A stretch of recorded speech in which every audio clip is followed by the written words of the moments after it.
বাংলাদেশের রাজনৈতিক মঞ্চে এখন এক নতুন অধ্যায়ের সূচনা। বাতাসের প্রতিটি ফিসফিসানি আজ এক গভীর পরিবর্তনের ইঙ্গিত দিচ্ছে। যে ঐতিহাসিক সমীকরণগুলো এতদিন আমরা মুখস্থ করে এসেছি তা দ্রুত পরিবর্তিত হচ্ছে। আজ আমরা উন্মোচন করব সেই নাটকীয় পটভূমি যা দেশের রাজনৈতিক মানচিত্রকে চিরতরে বদলে দিতে পারে। কল্পনা করুন একটি দৃশ্য, খুলনা 5 আসন, প্রায় 5,000 বাইকের একযোগে গর্জন। এই বিশাল মোটরসাইকেল শোভাযাত্রার কেন্দ্রে কে? তিনি জামায়াতে ইসলামীর সেক্রেটারি জেনারেল মিয়া গোলাম পরোয়ার। এই শোডাউন কেবল একটি নির্বাচনী প্রচার ছিল না, এটি ছিল জামায়াতের ক্রমবর্ধমান সাংগঠনিক শক্তি এবং জনসমর্থনের এক স্পষ্ট বার্তা। খুলনার এই নজিরবিহীন ঘটনা কেবল শুরু। কুষ্টিয়া 3 আসনে মুফতি আমির হামজার শোভাযাত্রা এতটাই দীর্ঘ ছিল যে মনে হচ্ছিল এর কোনো শেষ নেই। ঢাকা 9 আসনে কবির আহমেদের নেতৃত্বে 3,000 বাইকের সমাবেশ। কিন্তু সবচেয়ে বেশি আলোড়ন সৃষ্টি করেছে রংপুর 1 আসনে রায়হান সিরাজের ঐতিহাসিক শোডাউন, 6,000 বাইকের মিছিল, যা স্থানীয় রাজনীতিতে নতুন মাইলফলক। এই গণসমাবেশগুলো কোনো বিচ্ছিন্ন ঘটনা ছিল না, এগুলো দেশের রাজনীতিতে একটি বড় পরিবর্তনের আগমনী। অভিজ্ঞ রাজনীতিবিদরাও এই জনসমাগম দেখে বিস্মিত। একদিকে যেমন দাঁড়িপাল্লা প্রতীকের এমন অভূতপূর্ব জনসমর্থন, অন্যদিকে বিএনপি শিবিরে বইছে এক গভীর উদ্বেগের ঝড়। সারা দেশে শুরু হয়েছে গণপদত্যাগের হিড়িক। সাবেক উপজেলা চেয়ারম্যান থেকে ওয়ার্ড পর্যায়ের নেতা, বিএনপির বিভিন্ন স্তরের কর্মীরা দলে দলে ত্যাগ করছেন এবং জামায়াতে ইসলামে যোগ দিচ্ছেন। এই স্রোত যেন আর থামার নয়। বিশ্লেষকরা বলছেন এই ব্যাপক দলত্যাগের পেছনে রয়েছে গভীর আদর্শিক কারণ। কর্মীরা মনে করছেন একসময় শহীদ প্রেসিডেন্ট জিয়াউর রহমানের আদর্শে প্রতিষ্ঠিত বিএনপি এখন তার মূল চেতনা থেকে বিচ্যুত। দলটি ক্রমশ আওয়ামী লীগের মতো হয়ে উঠছে এবং সংস্কারের বিরোধিতা করছে।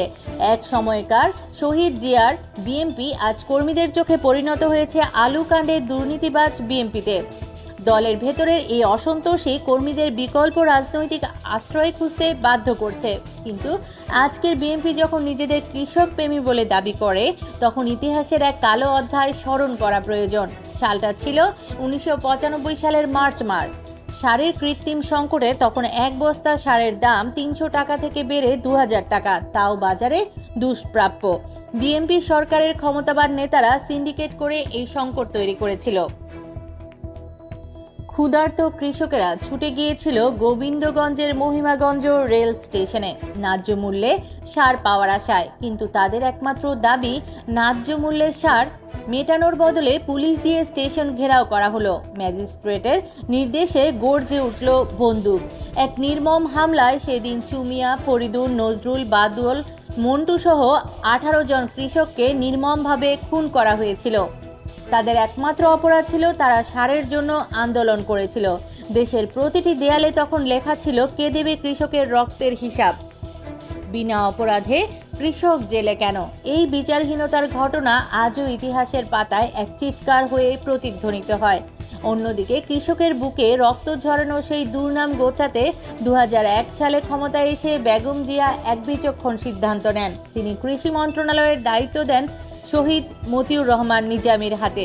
নিজামী সাহেব মাত্র প্রথম বছরের মধ্যেই কৃষি মন্ত্রণালয়কে দেশের সবচেয়ে সফল এবং আধুনিক মন্ত্রণালয়ে পরিণত করেন। তার দায়িত্বে থাকা অবস্থায় একজন কৃষককেও সারের জন্য আন্দোলন করতে হয়নি। কৃষকদের মুখে হাসি ফুটে উঠেছিল। 54 বছরের ইতিহাসে কৃষি খাতে সেই 3টি বছর ছিল কৃষকের জন্য এক সোনালী অধ্যায়। শিল্পী মন্ত্রণালয়ের দায়িত্বও তিনি শূন্য দুর্নীতিতে কাজ করে দেখিয়েছেন। এই আদর্শিক সাফল্য এবং সাংগঠনিক শক্তি আজ হাজার হাজার নেতাকর্মীকে জামায়াতের দাঁড়িপাল্লায় ছায়াতলে আশ্রয় নিতে উৎসাহিত করছে। রাজনৈতিক দলগুলোর আদর্শিক স্খলন এবং ঐতিহাসিক ভুলগুলো কিভাবে তাদের জনসমর্থনকে দুর্বল করে দেয়, বর্তমানে বিএনপি তার জীবন্ত উদাহরণ। আর অন্যদিকে জামায়াতে ইসলামী, যারা একসময় প্রান্তিক দল হিসেবে পরিচিত ছিল, তারা আজ তাদের সাংগঠনিক শক্তি ও জনসমর্থন দিয়ে রাজনৈতিক মঞ্চে নিজেদের অবস্থান সুদৃঢ় করেছেন। এটি কেবল দল বদল নয়, এটি বাংলাদেশের রাজনীতির চেতনায় এক গভীর পরিবর্তন। মানুষ পুরনো ধ্যান ধারণা থেকে বেরিয়ে নতুন নেতৃত্ব ও নতুন আদর্শ খুঁজছে। এই পরিবর্তনগুলো বাংলাদেশের ভবিষ্যতের রাজনীতিতে কী প্রভাব ফেলবে তা শুধু সময়ই বলে দিবে।